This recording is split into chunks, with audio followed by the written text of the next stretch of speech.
सभी को जय मसीह की। बिल्कुल खुश है। हम अपने चैनल में आप सबका स्वागत करते हैं। मैं विश्वास करता हूँ अब तक के सारे वीडियो के द्वारा आप लोगों ने प्रभु यीशु मसीह की आशीष को प्राप्त किया होगा। और हमने अब तक विशेषकर क्या आप 4 आध्यात्मिक नियम को जानते हैं, इसमें से 2 नियम को अभी तक हमने आप लोगों के सामने शेयर किया। मैं विश्वास करता हूँ लोग आशीषित हुए होंगे और आप लोगों से निवेदन है कि जरूर इन वीडियो को अपने प्रिय लोगों तक शेयर करें जो प्रभु के उद्धार को जान सकें। आइए हम परमेश्वर के इन 4 आध्यात्मिक नियम के नियम 3 को देखते हैं। जैसे कि हमने देखा कि नियम 2 में हमने समझा कि मनुष्य पापी है और परमेश्वर से एक बड़े अलगाव है।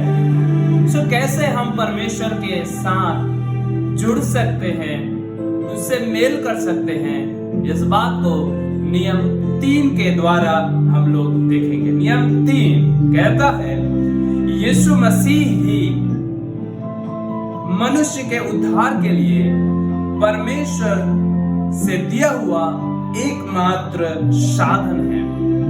उसके द्वारा ही हम परमेश्वर के व्यक्तिगत रूप से जान सकते हैं और परमेश्वर के प्रेम व उसकी योजना का अनुभव कर सकते हैं। मेरे प्रियो, आगे हम बात करते हैं कि वह हमारे लिए मरे, वह हमारे स्थान में मारे गए। वचन कहता है पवित्र शास्त्र बाइबल रोमियो उसका 5 अध्याय उसके 8 वचन, परंतु परमेश्वर हम पर अपने प्रेम की भलाई इस रीति से प्रकट करता है कि जब हम पापी ही थे तभी मसीह हमारे लिए मरे। आगे देखते हैं पवित्र शास्त्र बाइबल कहता है 1 कुरिन्थी 15 का 3 से 6 वचनों में यदि आप पढ़ेंगे तो वे मरे हुए में से जी भी उठे।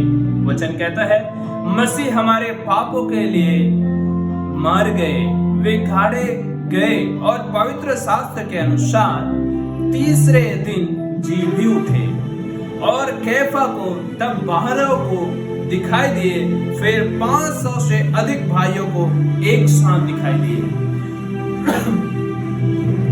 आगे वचन के आगे देखते हैं वही परमेश्वर तक पहुंचने का एकमात्र साधन है, एकमात्र मार्ग है।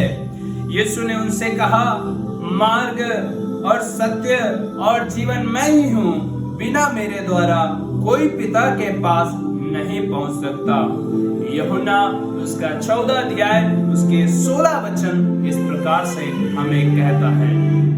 आगे मेरे प्रियो, ये बहुत महत्वपूर्ण बात है कि जो मनुष्य और परमेश्वर के बीच में जो बड़ी खाई है या कहें बड़े अलगाव है, उसे यह समझ सकते कि परमेश्वर ने उस अलगाव को दूर करने के लिए जो हम उससे पृथक करती थी, अपने पुत्र यीशु मसीह को क्रूस के ऊपर हमारे पापों के जुर्माने को अदा करने के लिए, हमारे बदले मरने के लिए भेजने के द्वारा मेल करा लिया। आगे वचन नियम 3 इसी प्रकार से हमें बताता है कि एकमात्र यीशु मसीह ही हमारे लिए साधन है और मार्ग और सत्य है। मेरे प्रियो, इस बात को समझे कि यीशु मसीह ही हमें परमेश्वर से मुलाकात करवा सकता है। आगे अब जब हम परमेश्वर से मिलने का साधन या मार्ग को जान लिए, सो आगे हमें क्या करना चाहिए, इसके लिए नियम 4 हमें बताता है। आगे परमेश्वर आप लोगों को आशीष करें। अगले वीडियो में प्रभु के 4थे नियम के विषय में बात करेंगे।